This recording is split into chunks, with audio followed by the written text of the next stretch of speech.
All right, class, welcome to chapter three. We'll finish up chapter 3 and 4 today.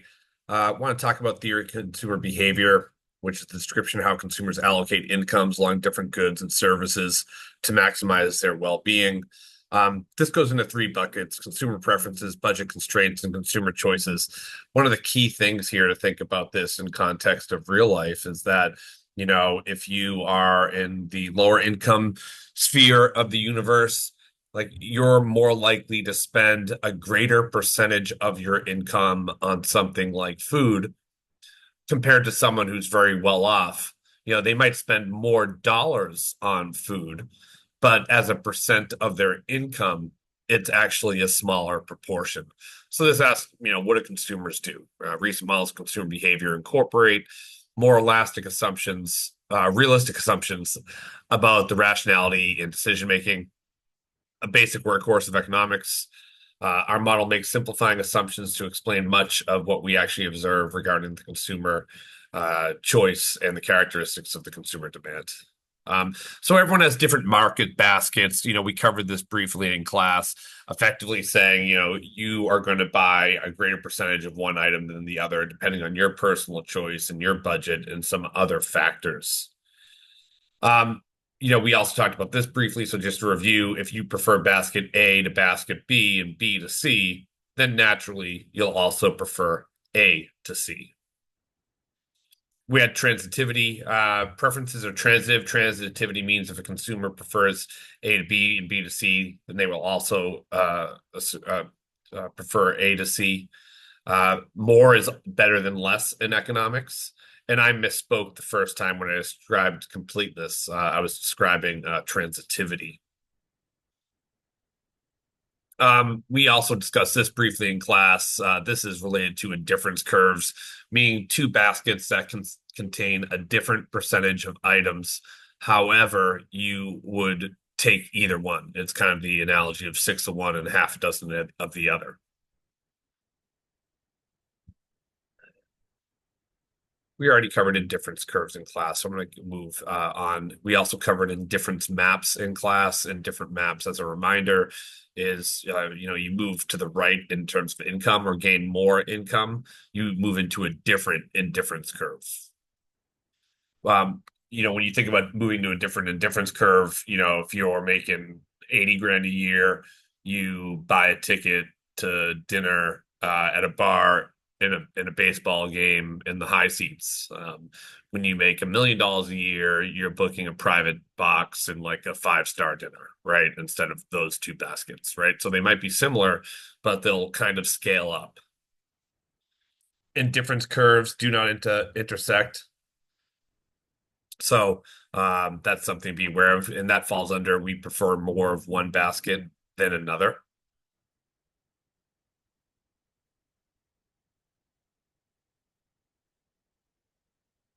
The shape of the indifference curve, that's effectively the rate of substitution. If you have like all clothing and no food, you'll exchange more clothing for that one piece of food. But once your clothing and food basket levels out, you'll run into the issue of trading more on a one-for-one basis.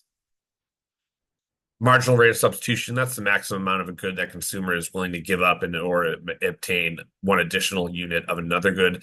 And this is definitely related to the above slide. Convexity is the MRS, but in the shape of a graph, right? And convexity is the shape of that line. So, this isn't, when we look back up here, this isn't like a perfect curvy line. Well, it's not a straight line. It has some convexity to it, is what we'd say. Perfect substitutes, perfect complements. This will certainly show up on our next exam, which will again be a week from, that'll be on September 24th. Perfect substitutes, two goods for which the marginal rate of substitution is 1-for-1. Perfect complements, two goods for which the marginal rate of substitution is either 0 or infinite. Meaning like you're buying no hot dogs, you're buying no hot dog buns, right? You buy 1 million hot dogs, you have to buy 1 million hot dog buns. The book refers to them as, they call them BADs, But, in other economic textbooks, I prefer the term inferior goods, but you prefer less than more of an inferior good.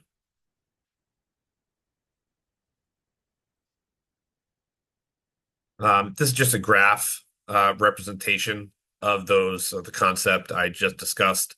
On the right is the perfect complements, and on the left is perfect substitutes.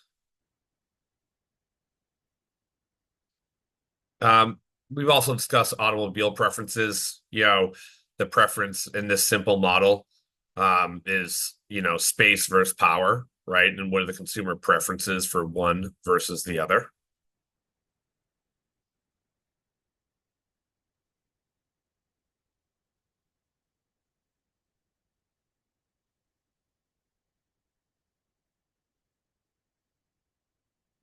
Utility and utility functions.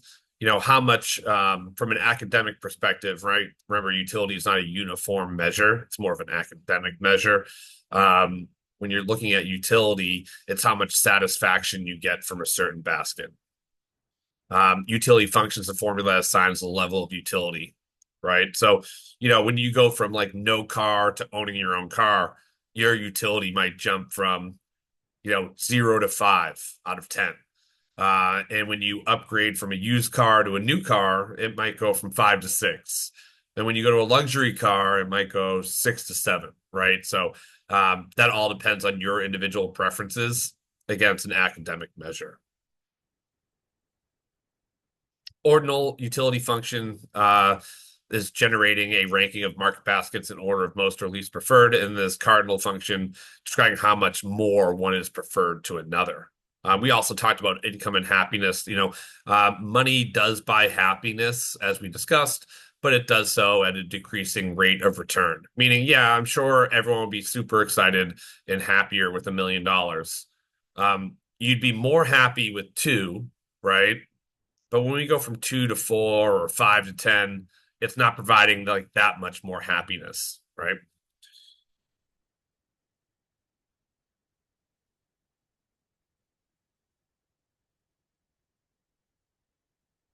Budget constraints. So we're all constrained by our budgets, and that's going to impact the market baskets we select.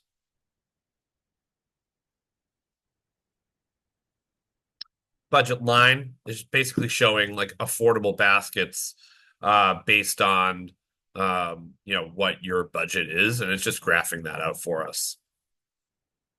What happens when there's a change of income, just like a change in supply or a change in demand from another concept. You'll find some concepts here, do link together. So, adding more income moves your basket to the right. You can buy more nicer stuff, is effectively the message here. You make less income, you're buying more Big Macs, right? And less filet mignons, right?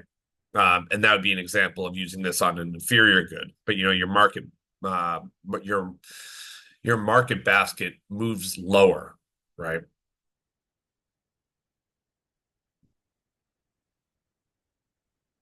There's also, what happens if income remains constant, but the price of the good changes. We usually assume, this is from the last chapter, like elasticity.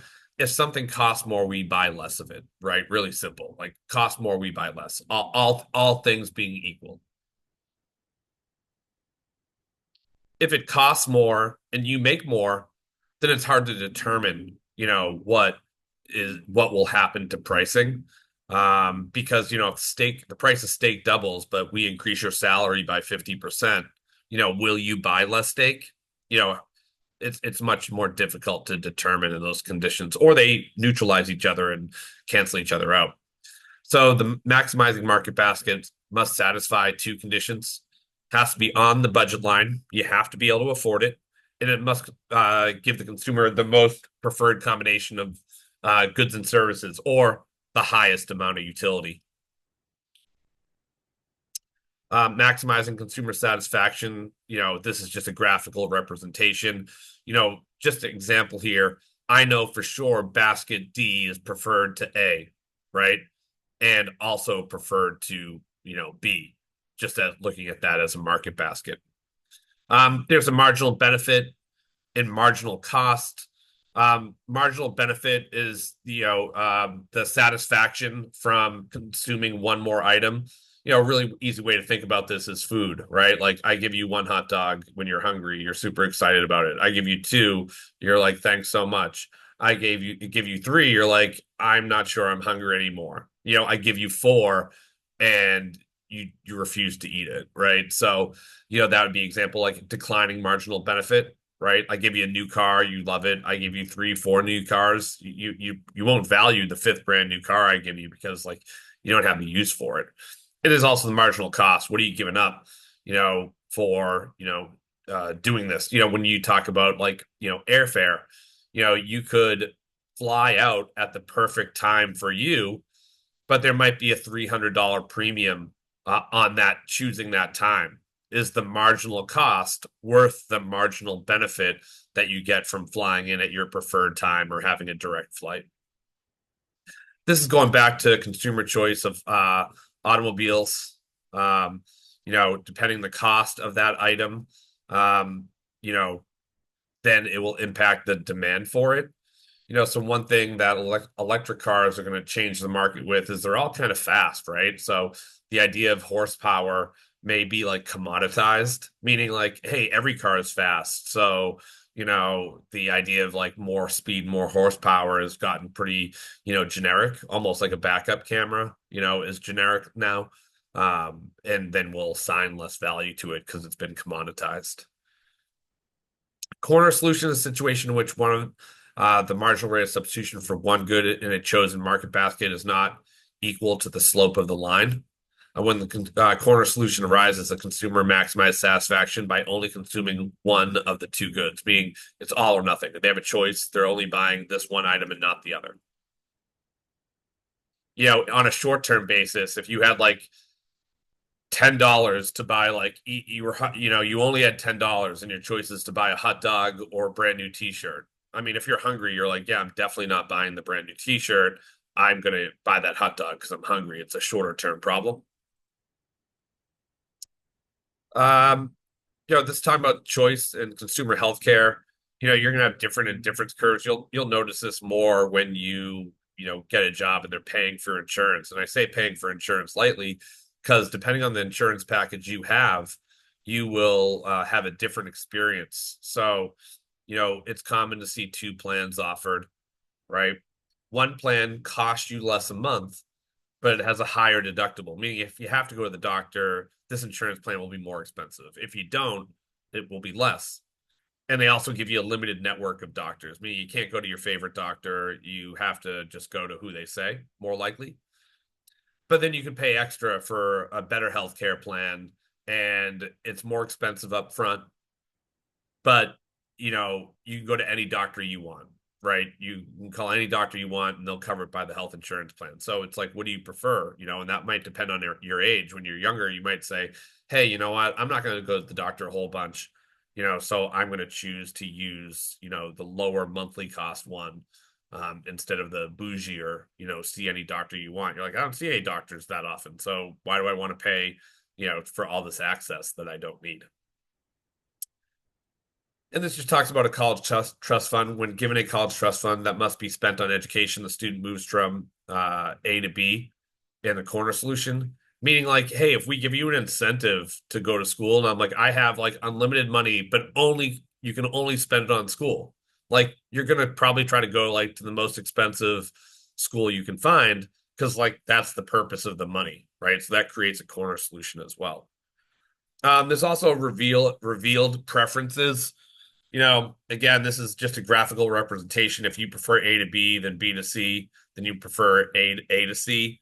And if if we're going to try to create a practical example of this, like just a commonplace way of thinking about it, you could say like if you have a friend and they've invited you to watch like three comedy movies, like their revealed preference is probably for comedy movies, right?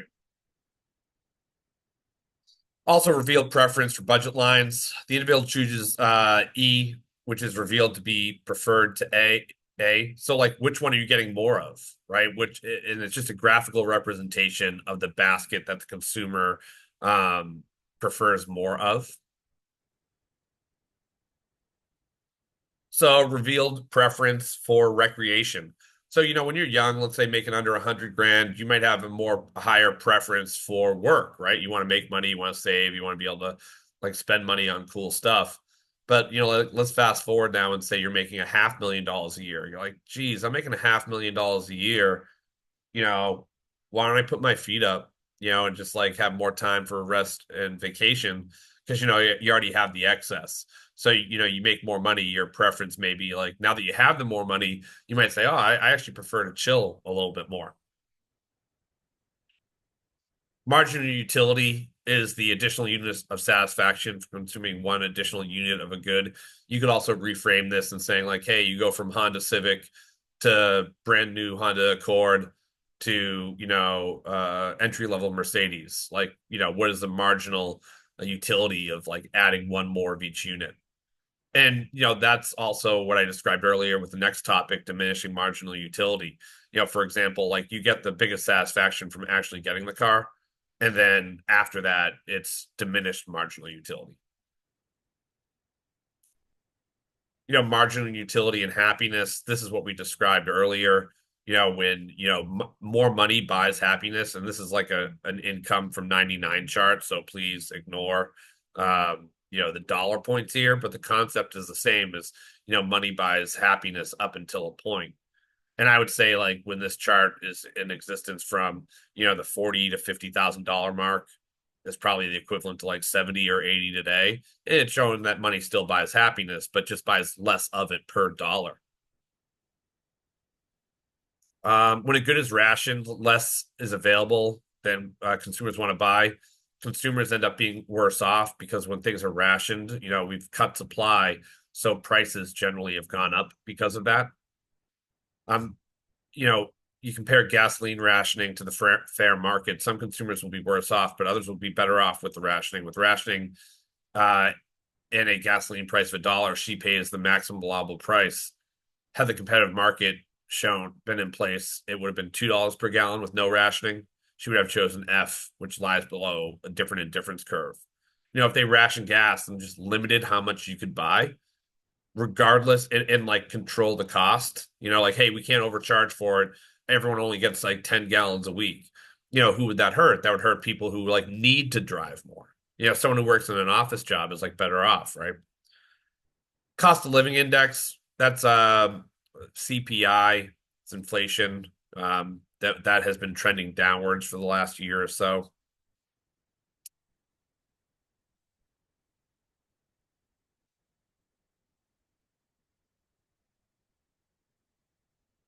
We can just skip this going forward, but I would notice here that like, one of the trends we've talked about in class is, the price of textbooks have actually went up over time. They've gotten more expensive.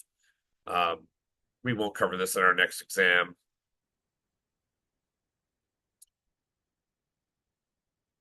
All right, that's it for chapter 3.